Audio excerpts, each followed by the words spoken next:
Now it's time for Call You and Yours with Julian Warwicker in Salford.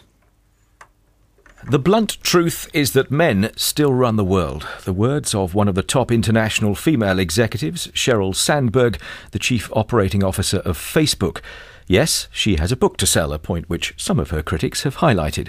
But her view that the equality revolution in the workplace has stalled, that women face real obstacles, including blatant and subtle sexism, but also that women lower their own expectations of what they can achieve, has prompted fierce debate.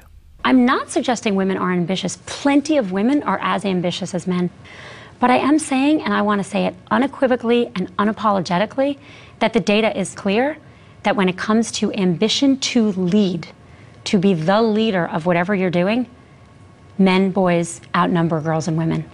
I'm not blaming women. My message is not one of blaming women. There's an awful lot we don't control. I am saying that there's an awful lot we can control and we can do for ourselves to sit at more tables, raise more hands. Well, that was Sheryl Sandberg speaking to CBS's 60 Minutes in the United States.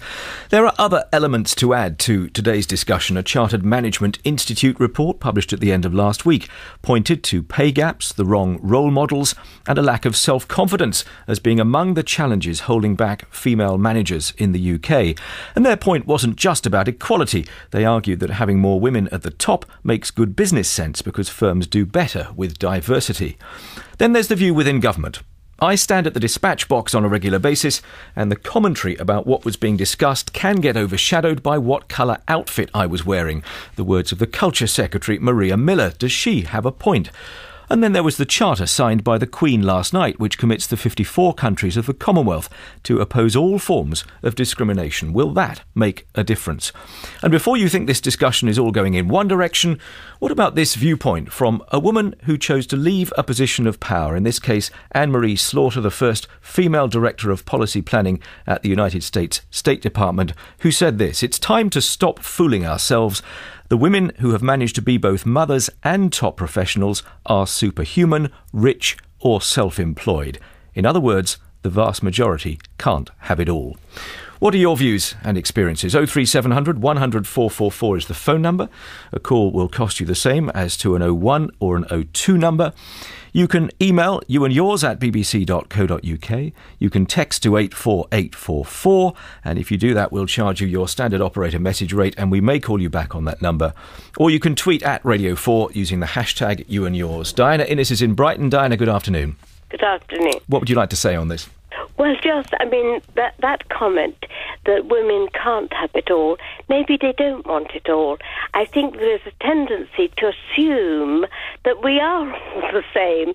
We're not all the same. And women do not certainly all want the same things. They don't all want to be Prime Minister or whatever. They really don't. They're not all frustrated politicians, frustrated this, that or the other. They're not. But for those happy with their lot. For those who do want to get to the top, do you think that there are still significant obstacles that are getting in their way? Well, of course, there must be. And the same would apply to a lot of men. You see, this thing that we are so badly off, and we're sitting at home frustrated, biting our nails because we want to be doing all sorts of things that we can't do. I don't think that's true. I think there are a lot of women who are perfectly happy to be, well, in the olden days it would be called second-class citizens. I don't like that phrase at all. I don't believe it. But, you know, that there's an assumption that we feel that we're second-class citizens, and perhaps we don't. We're quite happy with our lot. Diana, thanks for kicking us off. 03700 100 444. Diana mentions the male point of view. Andrew Hill's on the line, a Financial Times journalist who wrote in today's paper, because I have it alongside me, under a heading, "Work-life balance is not just for women." Andrew, do you want to expand on that? Yes, certainly. I mean, I think actually Sheryl Sandberg's book, which I highly recommend, talks about the need to have women and men given the opportunity to move ahead without impediments and preconceptions holding them back. And my particular take on this from today's column in the FT was that the work-life balance issue is one that actually applies to both genders. It's not a gender-specific issue, and importantly, I think, if benefits are being extended to women as they should be in order to, for sheer equity reasons, because obviously they have been held back in the workplace, we have to encourage men to take these up as well, because otherwise that generates internal resentment. Companies find that they have splits along gender lines within the workplace, and it amounts to a setback to the objective of giving women more equality at work. I was quite struck by one of the comments that you wrote. If employees lean in, you wrote, and that's a reference obviously to the advice that Sheryl Sandberg gives, only to keel over onto the boardroom table out of fatigue, something is wrong. In other words, if we're all trying to get to the top, but we're doing it at the expense of everything else in our lives, what do we ultimately gain from that? Yeah, I think that is a problem, and I think the issue that I'm trying to address, which Sheryl Sandberg in her book deliberately says that she's not addressing, she's really talking about the personal commitment people have to make, and women in particular.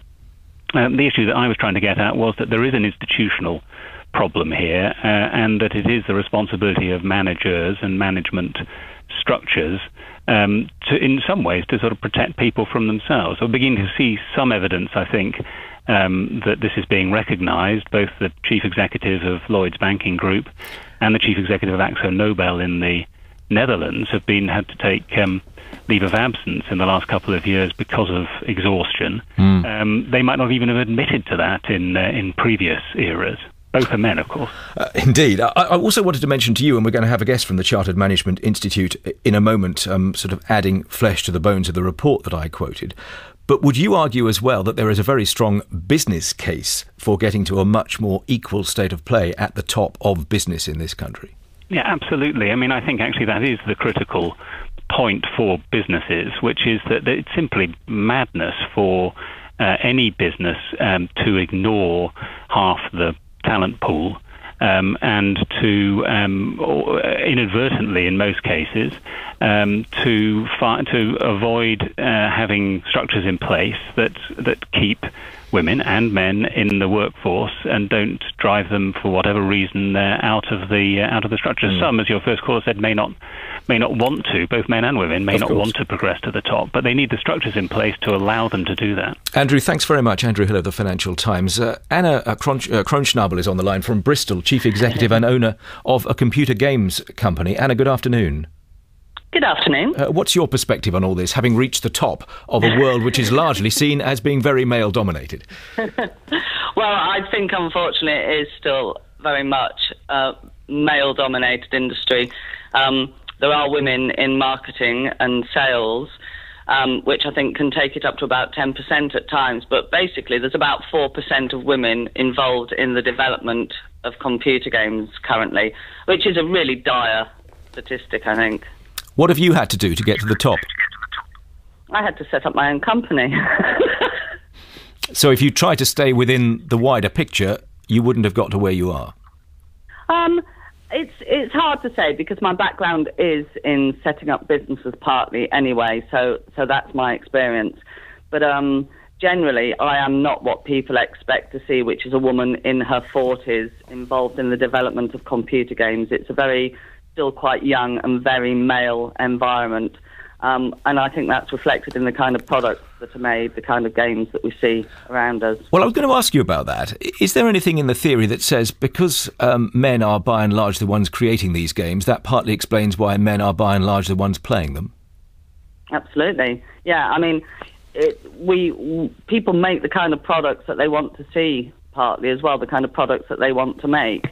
I think it's really fascinating that we now see more and more women playing games, but they're playing mobile games a lot more. They're not playing the kind of what some of the larger companies would see as prestigious AAA titles, and those are the games that involve running around deserts with very large guns. Yeah. A lot of the time. There are companies like, there's a guy called Genova Chen, who is involved in quite a lot of research, and he's made some fantastic games.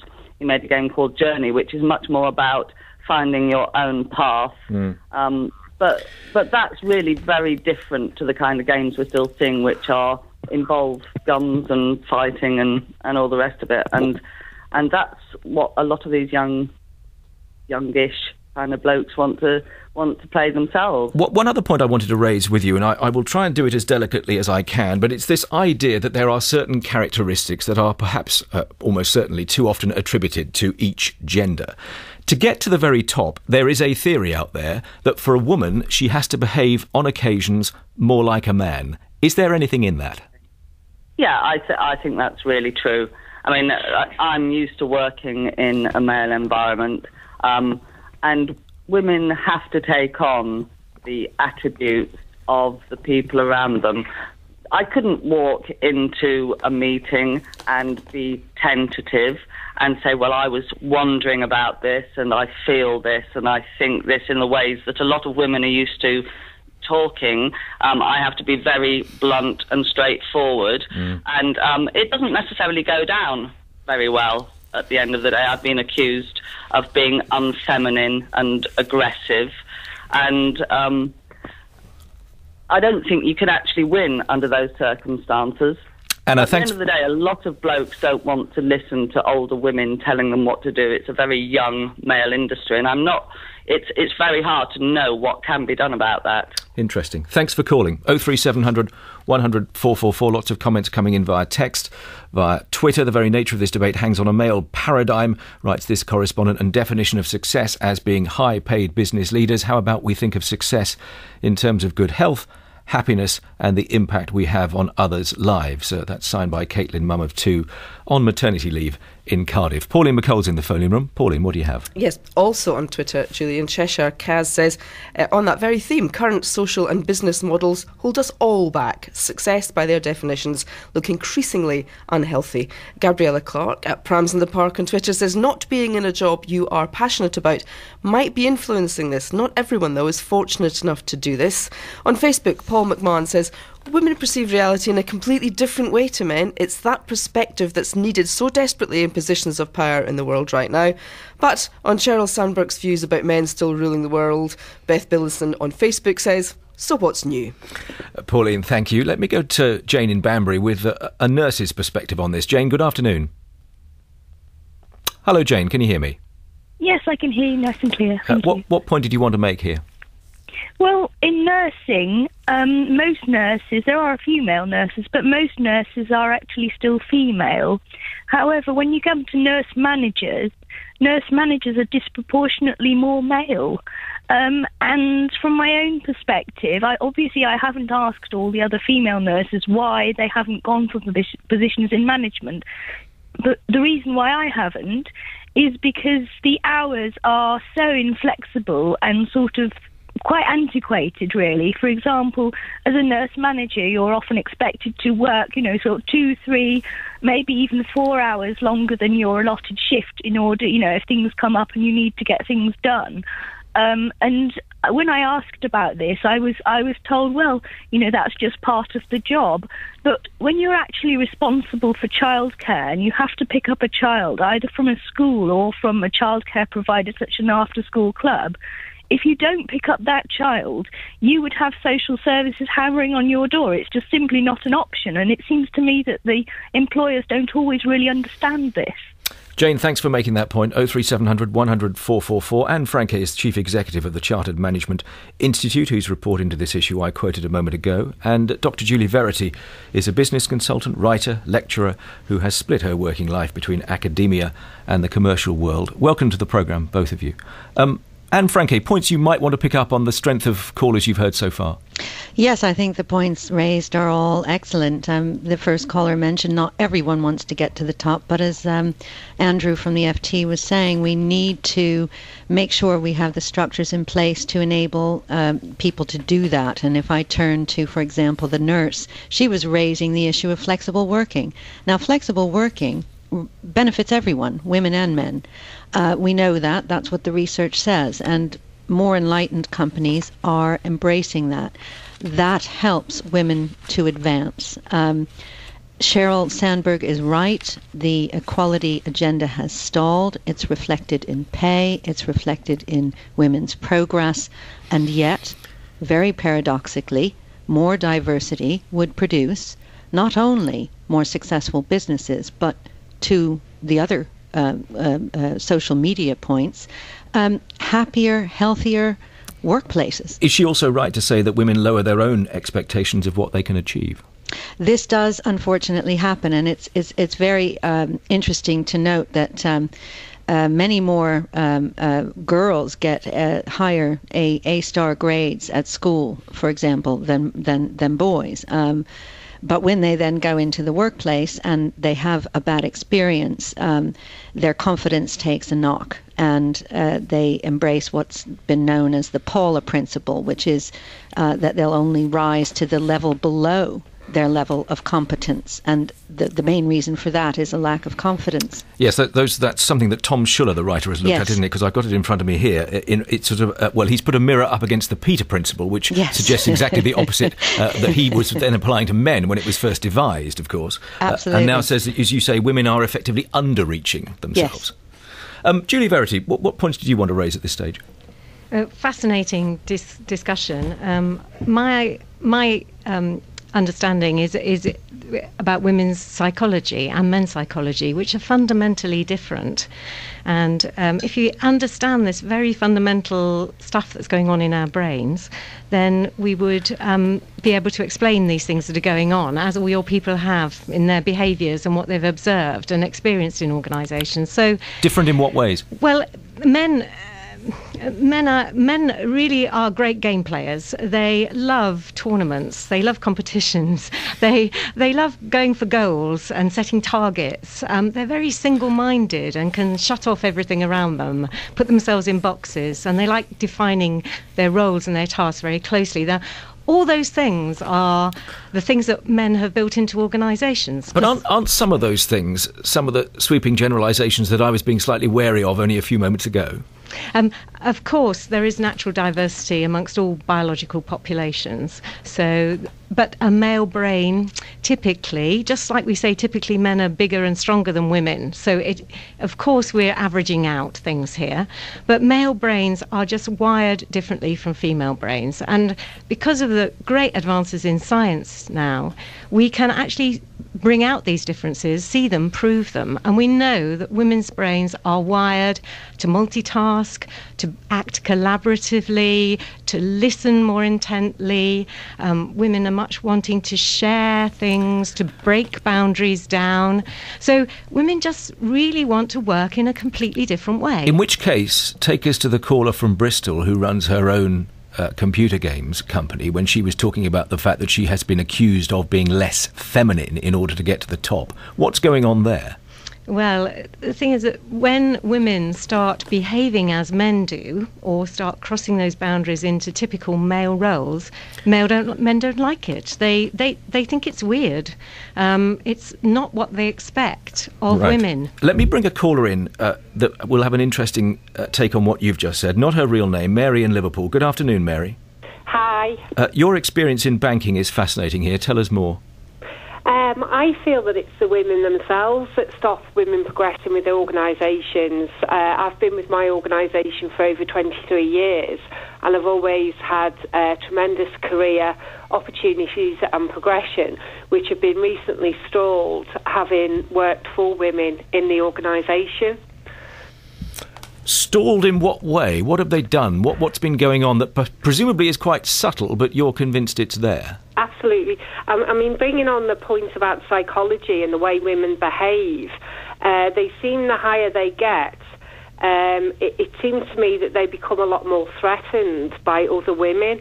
They become frightened that you might be after their jobs, much more so than a man would. And I find that when they're put in a position where they feel threatened by somebody who clearly wants to progress, then they become defensive, which makes them much more aggressive. I have been bullied by women in the organisation that I work for, never been bullied by a man. I've been commented by women in my organisation about what I wear, about my appearance. You will wear stilettos. Well, actually, I don't want to wear stilettos. I don't have to wear stilettos. It's never a man that said that. It's always been the women in higher positions that have put me off, to the point now where I really don't want to go there. Stay there. I want to bring Anne Franke in to react briefly to that first. Anne, have you come across that sort of story before? Well, yes, and I think it was Madeleine Albright who said hell has a special place for women who don't help other women. But to the points of bullying, let's face it, 70% of people in the UK have been bullied in the workplace, so clearly there are a lot of male bullies as well. But what about the idea of women deliberately blocking other women? That I have heard that before. Equally, I think you will find that men also deliberately block other women. The interesting thing that was raised about the psychology is, I think, very relevant, because what we're really talking about is what sorts of cultures exist at the top of organizations, and they are indeed, as was described, inherently male cultures, and that's what people are conforming to. So that's what needs to change. Grace Horn in Sheffield, come in on this conversation. You're one of the few female knife makers in the world, I'm reading here. Yes, I am. And how have you found the workplace against that backdrop? Well, I am self-employed, so Right. generally my interaction with other people is trying to explain what I do. And actually, when I tell a male what I do, generally the reaction is, "Oh, cool! What sort of stuff do you do?" Whereas so it's definitely the emphasis is on what I do rather than what gender I am. Whereas if I tell women what I do, it tends to result in puzzlement. And they actually tend to assume that I make kitchen knives, because kitchen knives are female and domestic. But I don't. So. Julie Verity, you were talking about psychology. What's your take on that? Fascinating. I do think that women, when they learn to play men's roles, do actually sometimes flip to take on those roles rather excessively, and really don't know how to manage being in those roles. So take it too far, almost. You know. Let me read this text message to you. I'll be interested to hear some general reaction to this. Andy in Kent writes, "I'm working today in a cold, dirty car repair shop. I don't see many women in this grotty game. Do you want equality or just the glory jobs?" This is true too. Men, the research does show that men do more dangerous and more dirty, horrid jobs than women do. Women choose not to do those things. Women do make choices about what they do. Mary, what choice are you now going to make on the strength of what you've experienced in the world of banking? Keep my head down and my mouth shut. But stay in banking or move away?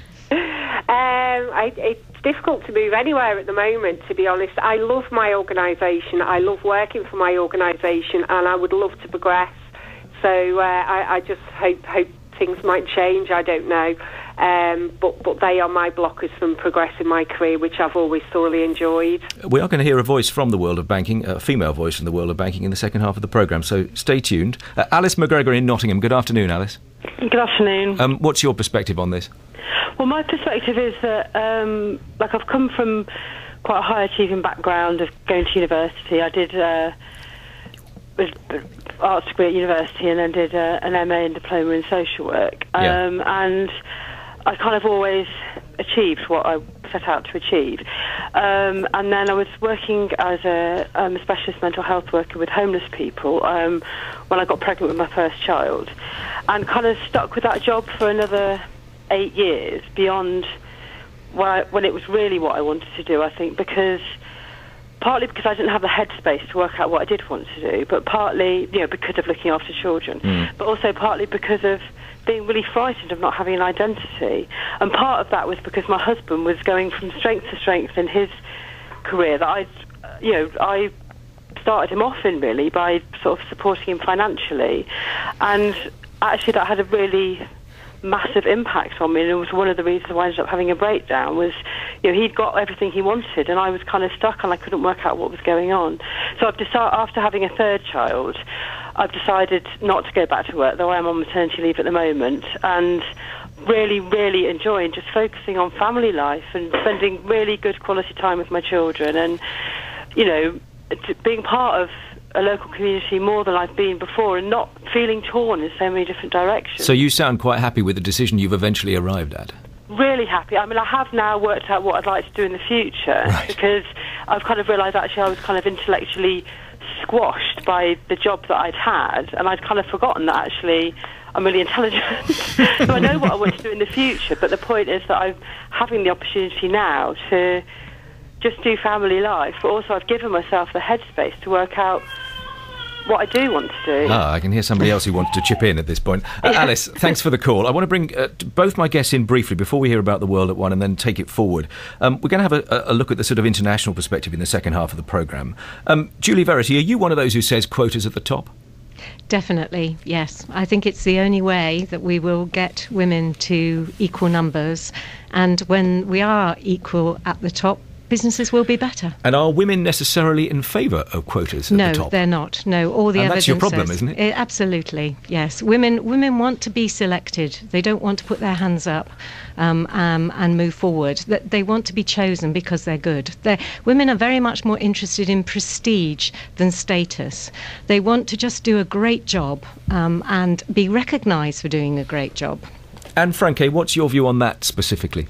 Right. On quotas, actually, we don't advocate quotas, but what we do advocate is measurement, because what gets measured gets done. So, for example, if companies set targets for how many women they'd like to have at the lower, middle and upper levels of their organizations and monitor those targets and publish them, then that will change. And then things can be a bit more change from within rather than quotas, which I fear will lead to a backlash of against women. More to come from my guests and from you, 03700 100 444, after we've heard about the world at one with Martha Carney. Martha. Hi, Julian. Well, on today's programme, we've got figures showing that a government pilot project to pay housing benefit directly to claimants rather than to landlords has led to some people getting behind with their rent. I'll be talking to the Welfare Minister. Ed Sturton is going to join us live from Rome, where the Cardinals will begin election of a new pope this afternoon. They've been celebrating a final mass before going into the conclave. And heavy snow is continuing to cause travel problems in southern England. We'll have the latest on the disruption. That's all in half an hour. Martha, thank you. Let's go to the phone-in room. Pauline McCole, more comments from you. This on an email. Christine says, I managed a large division of a large company with 40 women and 6 men reporting to me. When I advertised for a deputy, all 6 of the men applied and only 1 of the women, and that was because her husband told her to. Women lack confidence in the workplace, she says. Carol Charlton also tweets to say, we do need to build the confidence of our young women so they can go out and get what they want. I only found my confidence late in life. And Gillian, a senior executive bank executive, has this tale. She's now an at-home mum after 15 years of the corporate pole. It's not possible to do it all, she says. If both partners work in demanding careers, something just has to give. And she ends her email with this point. I noticed that even in my husband, who after 4 years as a stay-at-home dad has now blithely returned to work with nary a backward glance at the kids, well, I missed them dreadfully when I was working my 90 hours a week. There are structural barriers, she says, but social conditioning is as significant. Pauline, thank you. I'm also reading some comments doubting that male brains are wired differently, but I think we might get too distracted if we explore that in too much depth. Eleanor Mills is associate editor at the Sunday Times, where she also writes a regular column. Eleanor, good afternoon. Hi. Has the revolution towards equality in the workplace stalled? Well, I think there's some evidence that it has. Certainly, recently, if you look at the kind of top measure, which is the FTSE 100, we're now down to 2 women CEOs. There were 4 last year, so that's looking bad. And I think also kind of certainly anecdotally, or if I look around where I work, there seem to be less women, if anything, than there were 15 years ago. Is that in part, because I've read a report suggesting this morning, down to the economic situation more broadly across the country? Well, there are certainly some experts. For instance, Sylvia Hewlett, who's a big expert on this in America, she talks about men circling the wagons when things get tough. So they're much less likely to take a punt on a woman in senior management when things are looking dicey. They tend to go for grey hair old chaps, the kind of chaps pulled together. I know you went to New York recently for a conference. I think it was an event organised by the Centre for Talent Innovation. Is that right? Yeah, that's right. What sense did you get, if any, of the differences there compared with here? Well, I think that whenever you go to America, there's a kind of very kind of bracingly different kind of sense. So in the UK, we're often, can be a bit shifty about asking people for what we want, whereas there, it's very much, hi, I'm so-and-so, what can you do for me and what can I do for you? It's it's very upfront, which is rather refreshing.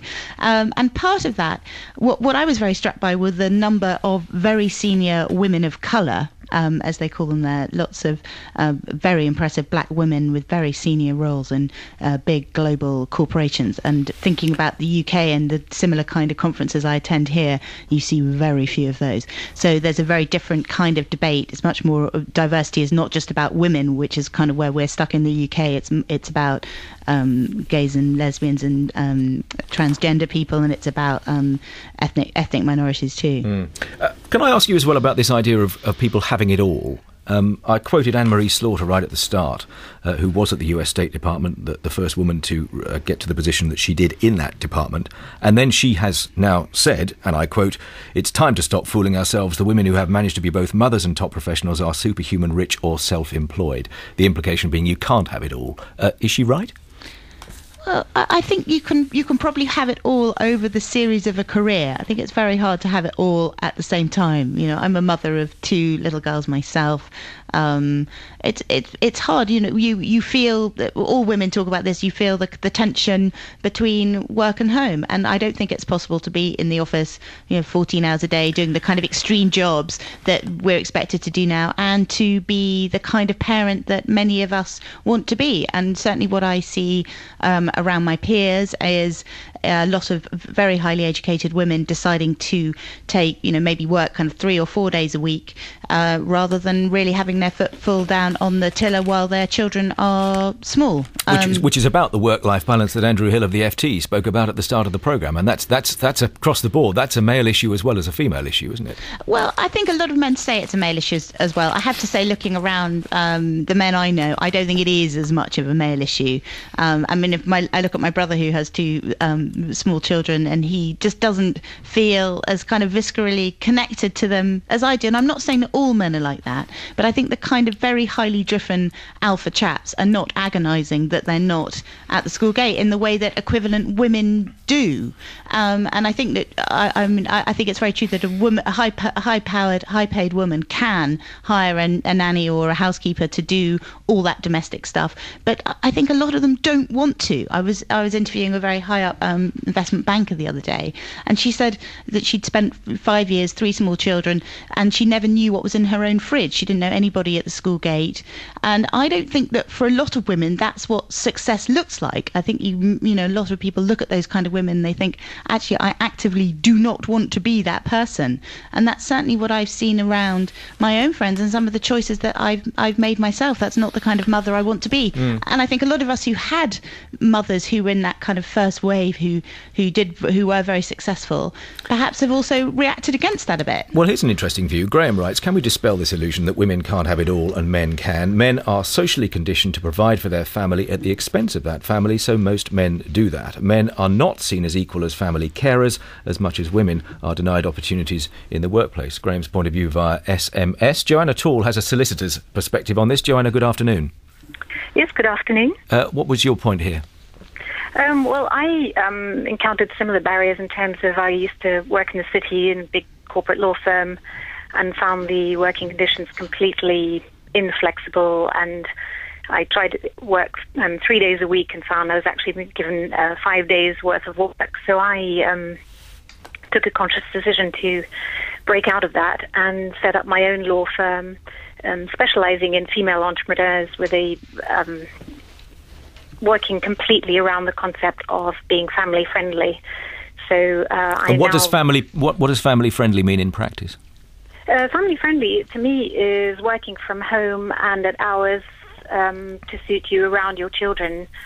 So my team of lawyers all work from their homes. We're connected by internet and through by computer, but they can often get emails from them at sort of 11 at night when everyone's been put to bed, or very early in the morning, and they really love having that flexibility and seem to, give me 150% because they can be a lawyer and a mum at the same time. And Frankie, can I bring you back in on that? Because there clearly is a fear among some that if you operate like that as a business, that somehow the business will suffer. Yes, and that's the paradox, because actually businesses perform better when their workers are allowed to work flexibly. And is there concrete evidence for that? Yes, absolutely. There was actually just a study released last week by the ILM, the Institute of Leadership and Management, which is a partner institute with the Chartered Management Institute. And we ourselves have shown the links that cultures that are managed more flexibly perform better, so they have a higher productivity. The number that we quote is a 30%, up to 30% increase in productivity. Right. Joanna, thank you for your call. Mike Buchanan's on his mobile. Mike, good afternoon. Yes, good afternoon. You set up the campaign for merit in business, I believe. That's right, about 12 or 13 months ago. And what does that aim to do? Okay. It aims to fight the government's threats of quotas for more women on corporate boards, because longitudinal studies show that when more women are appointed to the boards of major companies, their financial performance declines. Based on how many companies? Thousands. I mean, this is companies in Norway, Germany, and the US. But you're talking about Norway, which is generally put at the top of the league table when it comes to the way companies perform and the way they approach women, the way they employ women, and the way they prosper as a result. Well, yes, but the impact of quotas for women on corporate boards, in fact, it was 40% in Norway, has had a marked negative impact on Norwegian companies' performance. And in fact, only this morning, I learned that a statement that was made by a lady to a House of Commons inquiry on which I also sat, she had claimed that the quotas had no impact on the performance of Norwegian companies, and she has since retracted that to admit that it has had a negative impact. And Franke, your organisation quoted as well, I think, what PricewaterhouseCoopers had to say on this subject, which was where Norway was cited. What's your view on what you've just heard? Well, I think we can't mix up the indisputable evidence that companies that have women in senior leadership positions and on boards outperform those who don't. Well, you say it's indisputable. We've just had it disputed. Well, no, what he was actually saying, and there is evidence to say that there was a setback in Norwegian companies when they imposed the quotas. So there has been a small decline in the economic performance. Well, so it's the quotas. But let me counter that with, for example, the recent study by Credit Suisse, 2,400 companies across the globe, and indeed those with diversity, women in the board, grew 40% more than those without. Okay, I want to bring Mike back in. Mike. Yes, thank you. We've done a critique of the Credit Suisse report and other reports like McKinsey, and all those reports make it extremely clear that what they're reporting is correlation. They are not reporting causation. But does that really matter? It does, because there are very good reasons why there's a correlation between more women on boards and financial performance, and it's basically that more successful companies can better afford to engage in social engineering. If women really caused if women really caused companies to be more successful financially, then longitudinal studies would show that, and five studies show the complete opposite. Presumably, Mike, you're not arguing against women getting onto the boards when they do so on merit? Of course not, absolutely not. So it's just the quota issue that you have a particular issue with? Yes, because it's driving poorly qualified women onto boards. It's basically saying that you'll put forward a woman onto a board rather than a number of better qualified men. And the reason that there are the pool of well qualified men is a lot deeper than the pool of well-qualified women is very well known. I sense heavy sighing from various quarters. Julie, no, so hold on a second, Mike, because I'll get you back in a moment, I promise. Julie Verity, you were the one who said you were in favour of quotas. Yes. Whether or not you're upset by some of the elements of the argument you just heard, the point that says you will surely push people into jobs because of their gender rather than their ability is an undeniable one here, is it not? Do we ever ask why men have got to the board and whether they are performing brilliant performers or excellent quality? Men don't know the proportion, the reason why they've been promoted, how much of that is to do with them just being a man, nothing to do with their abilities. Well, and if you look at the ethical implosions at the top of many British companies, we have some pretty overt evidence that they've made some pretty bad mistakes. There's some pretty bad management up there. Mike Buchanan, a final crack from you, then I'll move it on. Yes, we always have this, no one ever talks about the 99 out of the 100 companies that men lead and do very well. The female CEO... 99. Where did that statistic come from? I think he's a really good example of the problem. Go on, Mike. I'm with you for a moment.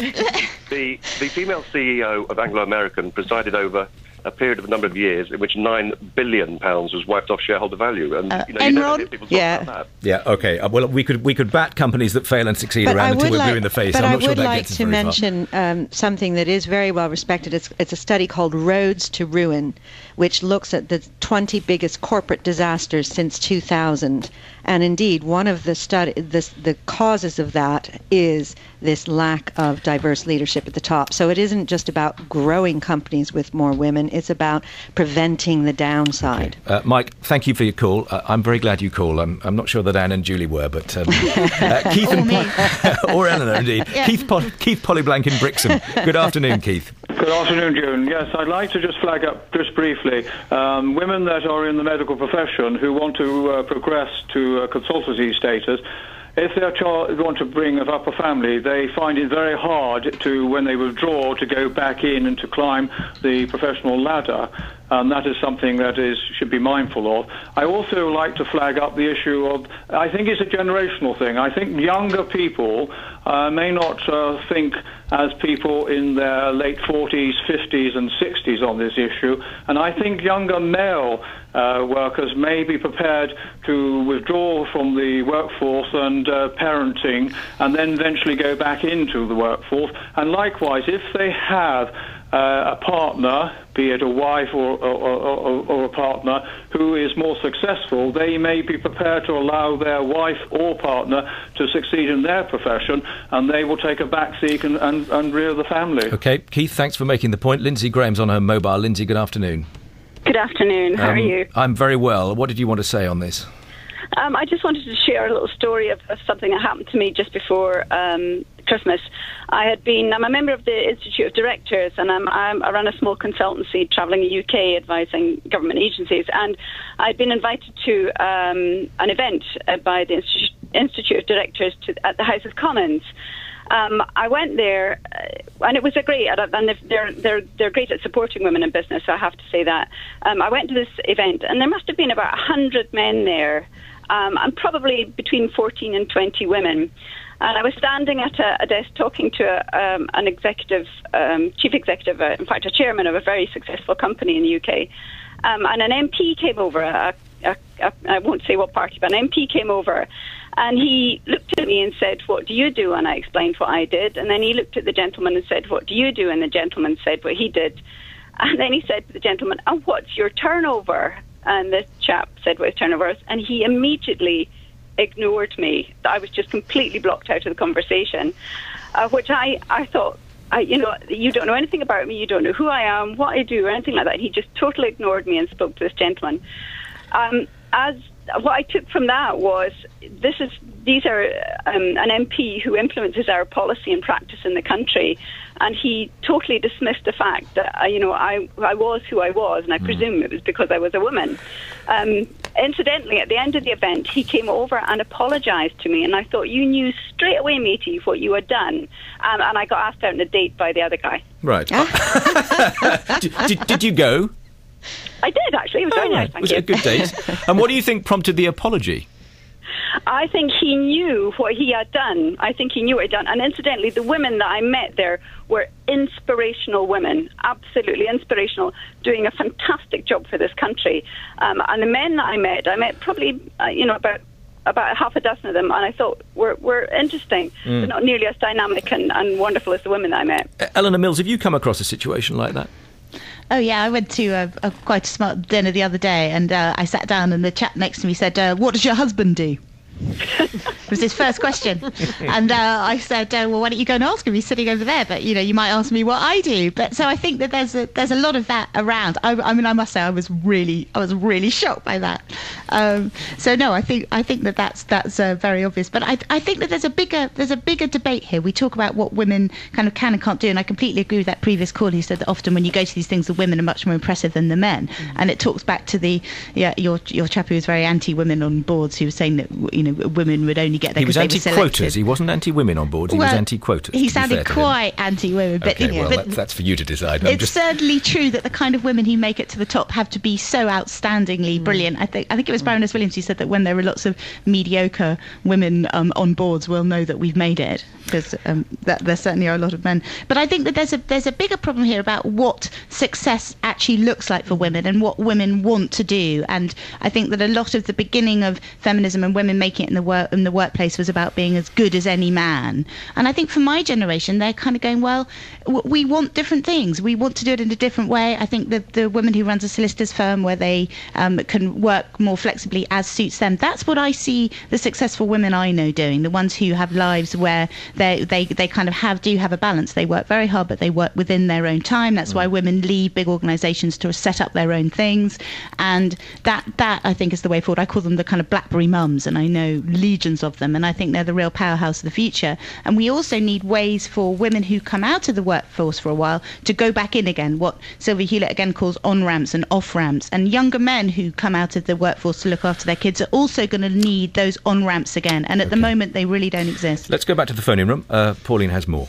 Quite a big backlash, Julian, against the comment that men do all the dirty jobs. An example here, Sarah, she says, I've only recently found a garage I'm comfortable taking my car to, for fear of being confronted by breasts on calendars and patronising men. Women do, however, work in care homes, nurseries and most cleaning jobs, dealing with human waste, etc. I'd call that pretty dirty work.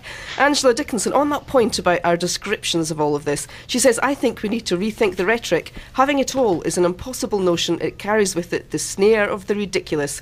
I'm fairly sure the phrase must have been coined by a misogynist. Doing well, she says, is enough for most men.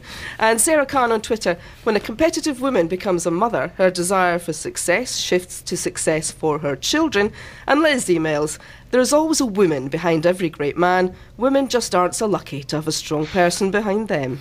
Pauline, thank you. Angela Knight is the Chief Executive of Energy UK, having previously held the same role at the British Bankers Association, and prior to that she was a Conservative MP. Good afternoon. Good afternoon, and prior to that I was several years in engineering, and to pick up from one of the comments earlier, in the dirty end of engineering. And in banking, we had a caller in banking earlier on, I don't know whether you heard her, who said that she was being held back by other women. No, I didn't hear her, but I have heard that said from time to time, and I think it's very, very sad when it is said. But I think overwhelmingly the women do, really encourage the other women to come forward, and it's that is where the thrust comes from, and especially if you've sort of encountered difficulties yourself.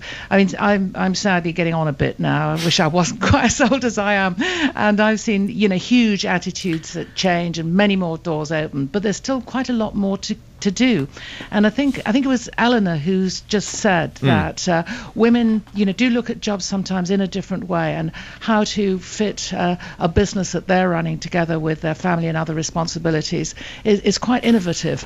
And I hope that really is the way that things are going to go, and because the attitude do need to continue to change. And I think the younger women, the younger men coming through, if they see that success can operate in a different way, if they see that companies can be managed in all sorts of different ways and run in all sorts of different ways, and that's right, then that will really be a very good thing to take place. I suspect I know the answer to this, but would you be in favour of quotas on boards? No, I'm not in favour of quotas, but I am in favour of some of those propositions which are really about targets. Now, there is a bit of a difference between them, and I think that if you're on the board of a company, and I do sit on the board of some PLCs and have done for a number of years, I think if you are there, you need to look very carefully at your recruitment process, your training process, how you promote people, to make sure that there's no barriers that are in the way of women that are either sort of overt or covert, and to really encourage the women to come forward and make it feel to them that the fact that they might have children and that things do happen at home doesn't stand against them, and aim for those targets. And I think that really does open up some of the doors rather better. It doesn't put people in place who shouldn't be in place, but it takes down the barriers, it gives the encouragement, and it brings those great people who can be wonderfully successful forward. And other times in other ways they may not have been encouraged to do that job and take that position. I want to squeeze some final callers in because I'm conscious of the clock. Ruth Furlong in Cardiff. Ruth, good afternoon. Briefly, if you could. Yes. My point really was that there's covert and overt sexism in the workplace, particularly institutions and universities, which I come from. I've retired, but it carries on into retirement. And one answer would be to make salaries open, which successive governments are avoiding, because I was in the situation where I was much more qualified than young men who were being taken on in sort of IT-like subjects or art or design or whatever.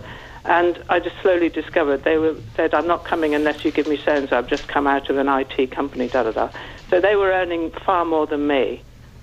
Unfortunately, that's true across the board. Yeah. And still, even in academia, the vast number of faculty positions go to men and not to women. Yeah, and then you see, it's all, they look squeaky clean because they've got loads of rules and regulations. And when you come to retirement, which I've just done, my husband worked for sort of top universities, me for middly lesser ones, even though I've worked all my life.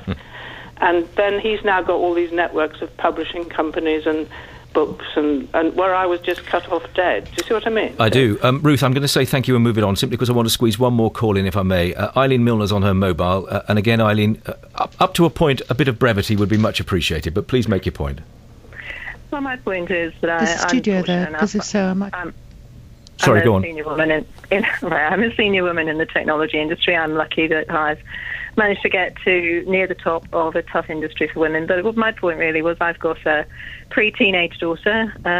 Just listening into their friendship groups, I think they have looked at my generation of women who have aspired to do what Sheryl Sandberg says, and that's the have it all. Not just you can have it all, but you should work to have it all. And they've kind of looked at it and said, well, we don't much like that, really. The compromises and the difficulties just look too hard. And so I come back to the fact that what she's talking about is perhaps a broken model, and that we need to role model something slightly different where women can be good role models to other women and to their daughters. And do you applaud the conclusion that they have reached in that context?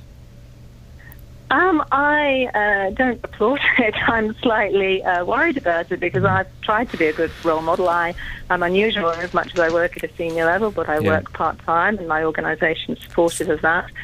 But I then look at myself and think, what have I done wrong? Eileen, I'm going to say thank you and bring things to a delicate end. Thank you very much for the call. Angela Knight, thank you. Anne Franke, Julie Verity, thank you. Eleanor Mills, thank you as well for your contributions, and to everybody who got in touch. Judging by what I'm reading on one screen, quite a heated debate is going on in various social media circles on the strength of what we've been talking about.